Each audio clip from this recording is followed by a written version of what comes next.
ខ្ញុំថតនេះនៅចំការពូកន្លែងស្រះជ្រូកផ្លូវរាប់នេះរាប់គៀនចការគាត់នឹងឯងផ្លូវបេតុងបងប្អូនគេចាក់ឡើងស្អាតហើយគៀននេះសិតតាគេអ្នកលក់ដូរទៅតាគេបរិចកន្លែងលក់ដូរទេបងប្អូនពីមុនមានតែ10ហើយនឹងមើលស្រះឈូកហើយដីក្តីប្រដាប់នឹងឯងតែឥឡូវឡើងស្អាតកន្លែងនេះគេហៅស្រះឈូកបងប្អូននៅក្រោយ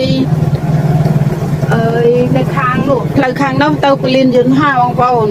កាលឡើងមុនមកនៅនេះគេលក់មានតែ2 3អតេសទេឥឡូវច្រើននេះស្រះឈូកស្រះឈូកគេទៅចាក់ដីទៅចាក់ដីទៅកដាលទៅគេចាក់ឈើឲ្យចាក់ថ្មពីលើនេះឃើញអត់